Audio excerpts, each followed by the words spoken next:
ఆంధ్రప్రదేశ్లో అధికారం కోల్పోయినా సరే జగన్మోహన్ రెడ్డి పబ్లిక్ లోకి వస్తే చాలు ప్రజలు ఆయనకి నీరాజనం పలుకుతున్నారు.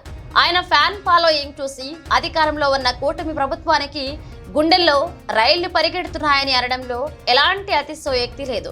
నిన్న కూడా తాడేపల్లిలో ఆయన ఇంటి దగ్గర అడుగు బయట పెట్టిన దగ్గర నుంచి గుంటూరు జైలు వరకు అడుగడుగున ఆయనకి తోడుగా ర్యాలీగా వెళ్లింది యువత. ప్రజలు ఆయనకి హారతి పడుతూ జేజేలు కొట్టారు. గతంలో ఆయన తీసుకున్న నిర్ణయాల వల్ల, ఆయన చేపట్టిన సంక్షేమ కార్యక్రమాల వల్ల తాము ఎంతగానో లాభం పొందినట్లు, తమ బ్రతుకులు చాలా మెరుగైనట్లు ప్రజలు జగన్తో చెప్పుకున్నారు.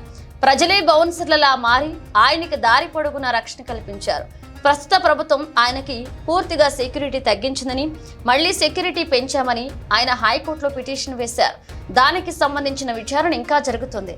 ప్రభుత్వం సెక్యూరిటీ తగ్గిస్తే తామే సెక్యూరిటీగా ఉంటామని వారంతా జగన్ కి రక్షణ కవచంలా నిలిచారు. జగన్ అభిమానులు, ఆయన సానుభూతి పరులు భారీగా తరలివచ్చారు. వైఎస్ఆర్ కాంగ్రెస్ పార్టీ నాయకులపైన మరియు కార్యకర్తలపైన వరుస దాడులు, దౌర్జన్యాలు జరుగుతూనే ఉన్నాయి. కూటమి ప్రభుత్వం అధికారంలోకి వచ్చిన దగ్గర నుంచి కక్షపూరిత రాజకీయాలు చేస్తుందని వైఎస్ఆర్ కాంగ్రెస్ పార్టీ నాయకులు ఆరోపిస్తున్నారు. తెలుగుదేశం పార్టీ ప్రధాన కార్యాలయం మీద దాడి కేసులో అవినాష్ తో పాటు అతని ముఖ్య అనుచరులు ఉన్నారన్న ఆరోపణల నేపథ్యంలో పోలీసులు అవినాష్ కోసం తీవ్రంగా గాలిస్తున్నారు. ఈ కేసులో ఇప్పటికే వైసీపీ నేత, బాపట్ల మాజీ ఎంపీ నందిగాం సురేష్ ను పోలీసులు అదుపులోకి తీసుకున్నారు.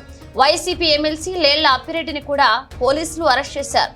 అయితే టీడీపీ కార్యాలయం మీద దాడి కేసులో వీరికి హైకోర్టు బెయిల్ నిరాకరించిన సంగతి తెలిసిందే. అందుకే వీరిని పరామర్శించేందుకు వైఎస్ఆర్ కాంగ్రెస్ పార్టీ అధినేత జగన్మోహన్ రెడ్డి నిన్న గుంటూరు జైలుకు వెళ్లారు.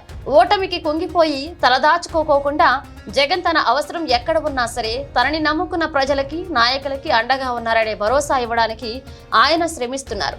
రాష్ట్రానికి ముఖ్యమంత్రి అయిన చంద్రబాబు నాయుడే జగన్మోహన్ రెడ్డిని శాశ్వతంగా మట్టిలో కలిపేయాలని, పైన కాంక్రీట్ వేయాలని దారుణంగా మాట్లాడే నేపథ్యంలో ఇలాంటి సంఘటన చూసి ఎవరికైనా భయం రావాల్సిందే. జగన్ మీద ప్రజలు చూపిస్తున్న అభిమానానికి ఎంతటి శత్రువులైనా సరే పరారీ అవ్వాల్సిందే అని వైసీపీ వర్గాల్లో ప్రస్తుతం వినిపిస్తున్న మాటలు.